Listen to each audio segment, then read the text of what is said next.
La fin des taxes sur nos appels vers la métropole a été repoussée au mois de mai prochain. Il se pourrait bien qu'elle soit remise en question. L'ARCEP juge le changement dangereux pour l'avenir des opérateurs ultramarins. La lutte contre le Zika se renforce alors que la progression du virus s'accélère. Ce matin, les autorités ont annoncé un total de 45 cas confirmés sur tout le territoire. Nous recevrons ce soir le directeur de l'Agence régionale de santé pour en parler. Les professionnels des auto-écoles en passent de trouver une solution pour sécuriser les examinés. Leurs représentants ont rencontré la DEAL et la préfecture ce matin. Des mesures jugées satisfaisantes leur ont été proposées. Et puis nous verrons les défilés de dimanche lors de la grande parade de l'Ouest à Saint-Laurent. Comme chaque année, le rendez-vous a été honoré par les groupes de la région. Image à suivre dans quelques instants. Bonsoir à tous, bienvenue dans votre tranche d'information de ce lundi 25 janvier. Nous ouvrons ce journal avec la fin de la tarification de l'itinérance, le roaming, qui a été annoncé pour le 1er janvier 2016. Et comme une série de mesures attendues à cette date, la disparition de ces taxes sur nos appels vers la métropole a été finalement repoussée au mois de mai prochain. Mais il y aura peut-être un autre changement à prévoir. Dans un avis rendu la semaine dernière, l'autorité de régulation des communications électroniques et des postes juge cette suppression fortement déstabilisante pour les opérateurs des marchés ultramarins, même si les clients, eux, l'attendent avec impatience. Ayodele Jarma. La fin du roaming, une nouvelle qui fait plaisir aux consommateurs. Si ça va être supprimé, j'espère que ce sera bien pour tout le monde. Si c'est le même prix, c'est bien. J'ai déjà été en métropole avec votre unité que vous avez là, ça part comme... vous ne pouvez même pas servir votre portable. Maintenant, si c'est vraiment ça avec les prix normaux, mais il n'y a pas de souci, c'est mieux. C'est mieux pour nous, pour notre poche. Le roaming, c'est la tarification supplémentaire que doit payer le client de téléphonie mobile lorsqu'il voyage. Des frais qui s'ajoutent à son forfait habituel. En gros, quand on doit acheminer l'appel de nos clients, ou bien notre client se trouve donc chez nous, donc là il n'y a pas de coût particulier, ou il se trouve chez un autre opérateur, ou même en dehors du territoire. Donc bien entendu, on va utiliser un autre réseau que le nôtre. Donc il y a des coûts, donc des coûts d'itinérance qui sont facturés entre opérateurs. En général, quand ce sont des opérateurs qui sont sur le même territoire, ces coûts sont relativement faibles. Mais ça se complique quand le client est en dehors du territoire et il faut passer par un ou plusieurs réseaux. À ce moment-là, il y a des coûts qui sont facturés aux opérateurs et que le client donc retrouve dans ses communications. L'ARCEP, le contrôleur des télécommunications, estime aujourd'hui que la suppression du roaming pénalisera fortement les opérateurs mobiles ultramarins et propose l'usage limité du roaming auprès du client final. Une solution à laquelle adhèrent les opérateurs. C'est la notion de roaming permanent qui va devoir être détaillée, c'est-à-dire cet avantage-là, combien de temps dans l'année on va l'offrir aux clients. Et donc c'est aussi une partie des détails qui doivent être affinés dans le cadre de l'application de cette loi. Pour les opérateurs mobiles, la fin du roaming, c'est la crainte de l'ouverture du marché à une concurrence inéquitable. C'est un enjeu économique important pour Digicel, pour les autres aussi. Et c'est certain que nous sommes tous les trois dans la même situation. C'est-à-dire que tous les trois, nous avons une licence pour opérer sur le territoire local anti-Guyane. Il y a un vrai sujet de concurrence puisque les marchés ne sont pas les mêmes, les prix de marché ne sont pas les mêmes et donc il faut aussi régler ça. La suppression de la tarification de l'itinérance rime aussi avec réajustement tarifaire. Il est un petit peu prématuré pour nous de dire concrètement en matière de prix qu'est-ce que ça va représenter puisque nous avons une diversité d'offres qui n'est pas négligeable. Donc ce sera quand même offre par offre que nous allons voir comment ça va se répercuter. Il y aura peut-être une possibilité de nouvelles offres qui seront aussi proposées, qui seront plus claires aussi pour nos clients. Certains forfaits proposent d'ores et déjà des offres sans frais d'itinérance. La disparition du roaming s'étendra à l'Europe entière d'ici 2017.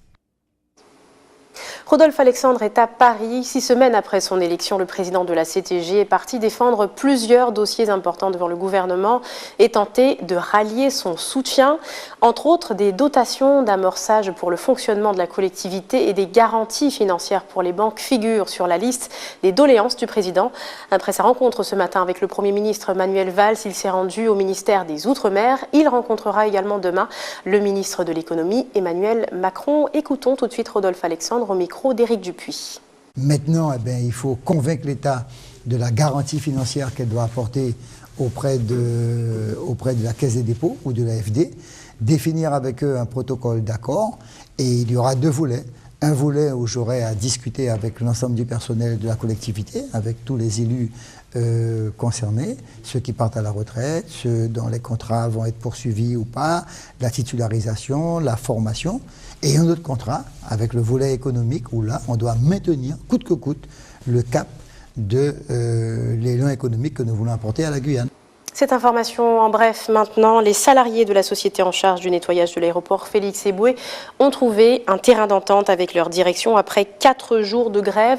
Un protocole a été signé samedi après-midi. Les grévistes ont obtenu leur maintien sur le site de l'aéroport alors que la direction prévoyait le redéploiement d'une partie d'entre eux sur d'autres sites à Cayenne. La société a également annulé les sanctions prises à l'encontre de plusieurs salariés suite à un précédent mouvement.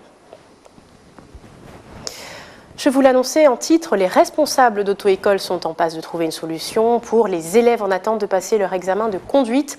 Ce matin, le syndicat des auto-écoles s'est entretenu avec les représentants de la DEAL et de la préfecture pendant près de 2 heures. Plusieurs pistes ont été explorées pour tenter de répondre au phénomène des agressions et ainsi permettre aux élèves d'attendre leur tour à l'examen en lieu sûr. Mia Pierre. Le sourire aux lèvres, les responsables d'auto-école ressortent de l'hôtel préfectoral après 2 heures de réunion avec des représentants de l'ADL et le directeur de cabinet du préfet. Les candidats à l'examen pratique du permis de conduire auront peut-être un centre d'examen, un lieu sécurisé où ils pourront attendre sans se faire agresser à l'abri de la pluie et du soleil. Nous avons élaboré pas mal de pistes, mais dans ces pistes, il y en a une qui nous paraît très sérieuse. Donc demain, mes collègues et l'administration ont un rendez-vous justement pour voir un petit peu la faisabilité de ces pistes, si ça correspond vraiment à l'évaluation du permis de conduire. On risque normalement d'être dans un pôle, le pôle universitaire, qui nous permettrait ainsi d'avoir et l'endroit, et le parking, et je vous dis, et la sécurité, pour pouvoir travailler dans de très bonnes conditions. Il faudra encore attendre quelques jours, rien n'est encore acté. Les auto-écoles ont bon espoir. Les dates, c'est le plus tôt possible, c'est-à-dire que demain déjà, ils se déplacent sur le site pour voir justement la problématique qu'il peut y avoir ou s'il n'y a pas de problématique. Et après, nous déciderons le plus rapidement possible parce que nous ne pouvons plus attendre. Nous sommes dans un endroit provisoire qui est aussi dangereux que l'endroit qu'on a quitté avant. Une nouvelle qui réjouira sans doute tous les candidats à l'examen du permis. Ils sont des dizaines à se présenter à chaque examen dans des conditions pénibles et stressantes. Les fonctionnaires sont appelés à la grève nationale pour un mardi noir demain. Plusieurs points motivent la colère du secteur, notamment une baisse de l'attractivité de la fonction publique au vu des faibles niveaux des salaires chez les jeunes notamment, la concurrence pour les taxis et la réforme du collège pour les enseignants. Alexandre Dechavanne, secrétaire départemental du syndicat enseignant FSU, répond aux questions de Xavier-Paul Lepelletier. On a besoin de services publics, mais comment faire en sorte que le service public soit attractif pour les jeunes ? Alors qu'il y a de la place, il y a des postes, le rectorat l'a encore annoncé. Eh bien, les métiers n'attirent pas, tout simplement parce que les salaires ne sont pas intéressants. Et nos collègues, quelle que soit la fonction publique dans laquelle ils exercent, le voient bien, tous les ans, leur salaire diminue. Sur ces journées d'action, demain, on estime à peu près entre 30 et 40% de grévistes, donc dans les écoles, dans les collèges, dans les lycées, pour protester contre ces politiques d'austérité qui musellent les services publics dont a vraiment besoin la Guyane. Je rappelle que le seul service public qui est présent sur l'ensemble du territoire de la Guyane, c'est l'éducation. L'accès aux soins n'est pas garanti partout, l'accès à la communication n'est pas garanti partout. Je ne parlerai pas de l'énergie, on a connu dernièrement les démêlés avec Saint-Laurent et les coupures d'électricité. Donc nous le disons à la FSU, il faut vraiment développer les services publics sur l'ensemble du territoire de manière à ce que l'égalité pour l'ensemble des citoyens soit réelle. Restez avec nous dans quelques instants, nous verrons le parcours d'un jeune boxeur motivé. À 21 ans, Leonardo Mosquera Jiménez va tenter de rafler les médailles au championnat de France de boxe. Puis nous irons jeter un œil sur les festivités du week-end dernier avec la grande parade de l'Ouest qui s'est emparée des rues de Saint-Laurent hier après-midi. Image à découvrir dans quelques instants. Mais avant cela, souvenez-vous, le premier cas importé du Suriname était recensé en décembre dernier et le département entre déjà en phase 3 épidémique. Le Zika gagne du terrain dans les dom-toms avec 45 cas confirmés chez nous et plus de 60 cas évocateurs. L'avancée de la maladie inquiète. La Guyane a été placée en alerte et la CTG place le département, je vous le disais, en phase 3. Un point presse s'est tenu sur ce point ce matin. Écoutons le préfet de Guyane et la responsable démoustication de la CTG au micro de Mia Pierre. Lorsque nous entrons en épidémie, effectivement, la stratégie de lutte change. Alors, il y a bien sûr un renfort des moyens humains et matériels sur les zones qui le nécessitent le plus. Alors, par exemple, il se peut que des équipes de Mana renforcent ponctuellement des équipes de Saint-Laurent ou des équipes de Cayenne iront ponctuellement renforcer des équipes de Kourou. La collectivité territoriale de Guyane met sur le terrain, en matière de lutte antivectorielle, 150 agents sur l'ensemble de la Guyane. La population les connaît, la meilleure prévention c'est s'éloigner des moustiques, se protéger des moustiques par tous les moyens, moustiquaires, les vêtements amples, les produits anti-moustiques, faire très attention si jamais on pense avoir la maladie, de s'isoler, d'éviter de transmettre la maladie, et notamment quand on est dans la proximité de femmes jeunes ou de femmes enceintes qui peuvent avoir des conséquences importantes, c'est pas systématique. Plus loin, je rejoins maintenant notre invité, le directeur de l'Agence régionale de santé, Christian Merin. Bonsoir. Bonsoir. Merci d'avoir accepté notre invitation. Nous évoquions dans ce sujet 45 cas et puis plus de 160 cas avérés de Zika en Guyane, malgré les premiers cas qui sont apparus au mois de décembre. L'avancée de la maladie a été relativement rapide. Comment allez-vous vous y prendre ? Et oui, rapide, je reviens sur les chiffres parce qu'ils sont déjà importants, mais ils sont sans doute sous-évalués par rapport à la réalité. Il est difficile de mesurer la progression du Zika. 80% des personnes n'ont aucun symptôme, et puis les symptômes sont aussi très proches de ceux de la grippe et du chikungunya. Alors justement, comment aider ces personnes à savoir qu'elles sont peut-être porteuses du Zika ? Alors, les signes cliniques, la fièvre, les courbatures, le maux de tête, et puis également des éruptions cutanées avec des démangeaisons ou pas, et puis aussi une rougeur des yeux. C'est peut-être ce qui est un peu plus caractéristique. Mais les symptômes peuvent être très changeants d'une personne à l'autre. J'évoquais tout à l'heure la rapidité de l'évolution, on va dire, du virus sur le territoire. En plus, en ce moment, on connaît une saison des pluies faible, on connaît finalement peu de pluie. Est-ce que c'est pas d'autant plus inquiétant qu'avec l'arrivée des pluies, on aura certainement peut-être plus de moustiques ? C'est vrai, mais en même temps, ce moustique, il est élevé par l'homme à proximité des maisons, dans les déchets, les pneus, dans les coupelles. Et donc, même s'il y a peu de pluie, cela suffit pour permettre une multiplication des moustiques qui sont les mêmes à l'origine de la dengue et du chikungunya, près des maisons, le matin et le soir où on est le plus exposé. Et justement, la lutte est renforcée à ce sujet, mais il y avait déjà des dispositifs mis en place, notamment pour la démoustication. On se déplace de maison en maison pour tenter d'aider à nettoyer justement ces gîtes larvaires. Oui. Qu'est-ce qui va être fait de plus pour éviter l'expansion de la maladie ? Alors, désormais, on est plus focalisé sur les foyers épidémiques, on est plus sur du traitement individuel de cas, les premiers cas qui étaient des cas importés en particulier. Donc, on est davantage sur des quartiers avec des opérations qui vont voir le jour très rapidement aussi sur le traitement des déchets, puisque la meilleure des préventions, c'est d'éviter la multiplication des moustiques et de s'en protéger. Donc, par des comportements individuels adaptés, des moustiquaires aux fenêtres, aux ouvertures, éventuellement pour le lit, mais aussi des vêtements couvrants. L'usage de répulsifs sont des mesures efficaces de protection individuelle. On sait quand même que finalement peu de personnes prennent ces mesures au sérieux, on va dire, et se mettent tous les jours des répulsifs. Comment faire peut-être pour inciter les personnes à se protéger davantage ? Alors d'abord une sensibilisation parce que pour le Zika, il y a quand même des risques très importants, des risques de formes sévères, neurologiques, et puis des risques importants pour les femmes enceintes de présence d'anomalies de formation du cerveau pour le nouveau-né. Donc ça, c'est extrêmement important de le faire savoir. Une femme peut contracter le virus, ne présenter aucun symptôme, quelqu'un dans la maison peut l'avoir, et se protéger, c'est éviter que ses proches attrapent la maladie. Revenons sur la lutte contre cette maladie. Tout à l'heure, vous évoquiez les gîtes larvaires. Qu'est-ce qui va se passer par rapport aux carcasses de voitures qu'on voit encore aujourd'hui malgré tout? Absolument, ce sont des mesures en préparation. Le passage en phase épidémique va nous faire passer à un palier de mesures beaucoup plus important de mobilisation. On l'a vu pour la lutte antivectorielle, ça va être le cas aussi pour la gestion des déchets. Le préfet va écrire à l'ensemble des maires de Guyane. Il va prendre très prochainement des mesures exceptionnelles pour lutter contre les véhicules hors d'usage qui sont à l'origine de nuisances très importantes, on le sait bien en Guyane. D'autres mesures de protection et d'information sanitaire très précoces auprès des femmes enceintes ou de celles qui ont un projet de grossesse au moment de la vente de tests de grossesse, au moment des certificats de déclaration de grossesse pour informer les femmes enceintes des risques encourus. On sent aujourd'hui un ton un peu plus grave, on va dire, sur cette situation de l'avancée du Zika en Guyane, mais au début, dans l'apparition de cette maladie chez nous, la communication se voulait plutôt rassurante. Voilà, on voulait se dire que petit à petit, il faudrait simplement continuer à se protéger, comme pour le chikungunya, mais rappelons peut-être l'exemple de la Polynésie où il y a eu 40 morts à cause du Zika. Est-ce qu'on ne devrait pas peut-être être encore plus sérieux dans les précautions? Alors, pas 40 morts, 40 personnes qui ont présenté une forme sévère avec des formes neurologiques et une prise en charge sans forcément des séquelles. Donc je le précise, c'est 0,5% des cas, les formes sévères, sur le nombre total de personnes atteintes. Le plus souvent, c'est une forme bénigne pour les personnes atteintes.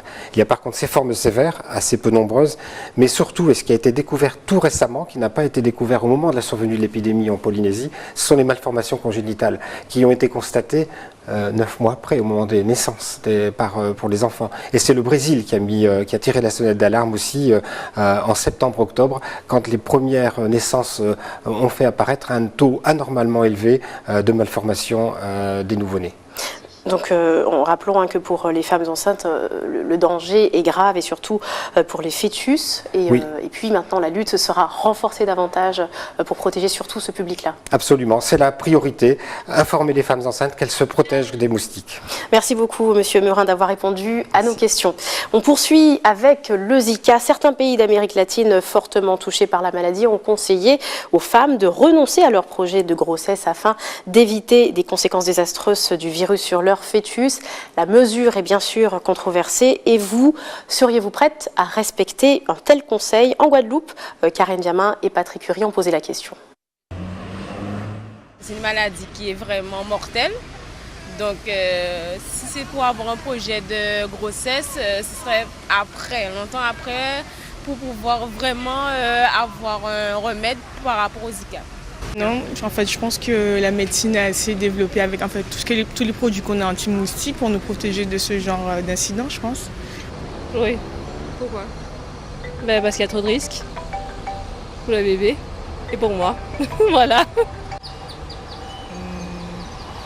Je ne suis pas tellement informée, donc peut-être que oui. Parce qu'il y a peut-être une toute petite chance, malchance pour qu'on puisse tomber sur le virus. Et puis après, il suffit de faire attention à ce qu'on a autour de chez nous, au niveau de l'eau, avec les nids de moustiques et tout ça. Donc je pense que nous, si on prend les mesures qu'il faut, il n'y a pas de souci. Effectivement, si j'avais ce projet, je pense que j'aurais été à même de le repousser, sachant que je suis encore jeune, donc je pense que je peux me permettre. Et surtout pour éviter tout souci et tout problème éventuel, vraiment pour limiter les risques. Voilà. Un mot maintenant sur ce retournement de situation à Haïti. Vous le savez, la population devait se rendre aux urnes hier pour le second tour de l'élection présidentielle et des législatives partielles. Eh bien, le scrutin a été annulé malgré l'affirmation du contraire par le président sortant dans un discours prononcé la veille. L'annonce de l'annulation a été faite vendredi soir par le conseil électoral provisoire suite aux nombreuses manifestations violentes qui avaient éclaté dans tout le pays. 10 jours d'interruption de travail, 3 importantes morsures aux jambes et la peur de sa vie. C'est le bilan que tire une infirmière libérale attaquée par un chien à Saint-Esprit en Martinique jeudi dernier. La jeune femme a accepté de témoigner anonymement. Un reportage de Frédéric Mazy. Malheureusement, nous allons devoir passer à un autre sujet. 1,80 m, 81 kg et une multitude de trophées à son actif. C'est l'impressionnant palmarès de Leonardo Mosquera Jiménez, 21 ans et champion de boxe. Il s'envole ce soir pour représenter la Guyane au championnat de France. Un titre pour lequel il figure parmi les favoris et qui lui permettrait d'intégrer les équipes nationales et olympiques dans sa catégorie. Xavier Paul Lepelletier l'a rencontré avant son départ. Leonardo, 1m80, 81 kg, un champion, et à 21 ans, le jeune mi-lourd compte bien ajouter à son palmarès le titre qui lui manque, celui de champion de France.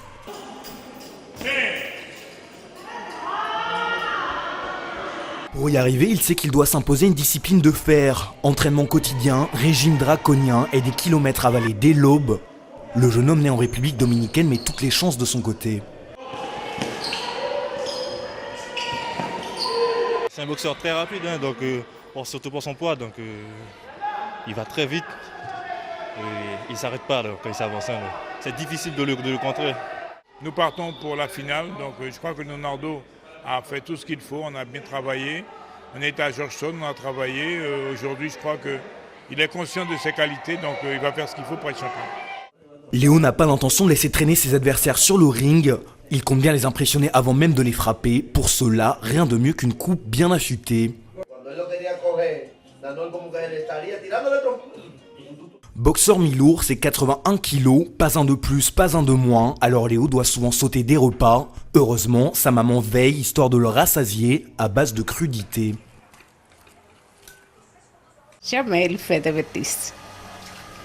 C'est grâce à la boxe? Gracias a la boxe.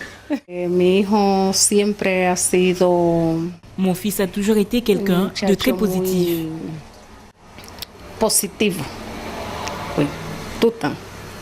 C'était pas très compliqué pour moi de choisir la boxe puisque j'habitais chez mes parents avant, donc mes parents sont les concierges du hall et la salle était juste à côté, donc à mon arrivée en Guyane c'était facile, j'étais juste regarder l'entraînement, ça m'a plu puis je suis resté.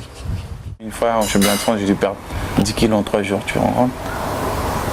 J'avais boxé samedi et j'ai été repêché. De samedi à mercredi j'ai pris 10 kilos, je suis passé de 75 à 85 kilos.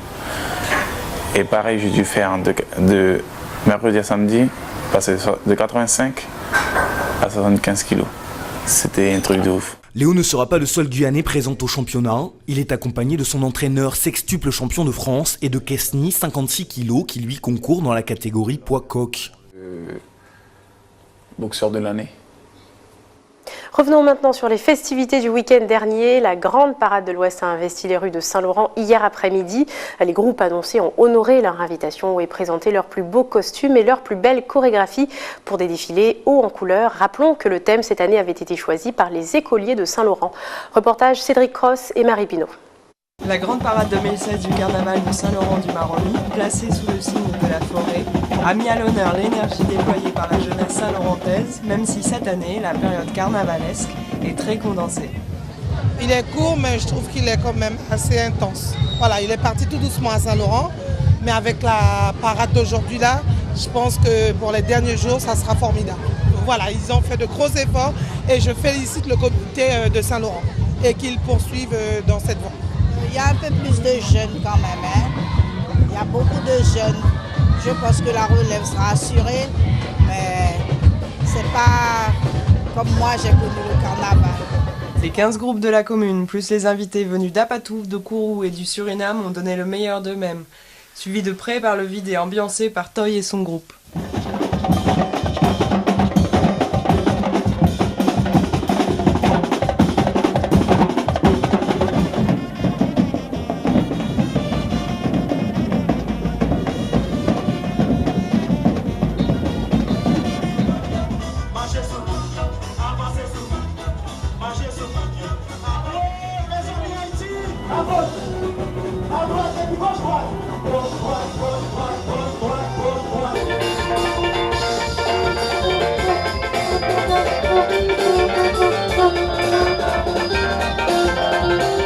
Merci à tous ceux qui ont touché le carnaval de près ou de loin à cette parade, à ce week-end. On a eu super temps, on va dire beau temps, mais il nous a au moins laissé tout le monde défiler et maintenant il commence à pleuvoir. Donc je pense que c'est juste une bénédiction du Wawaval qui est là-haut et donc c'est bon. Merci alors.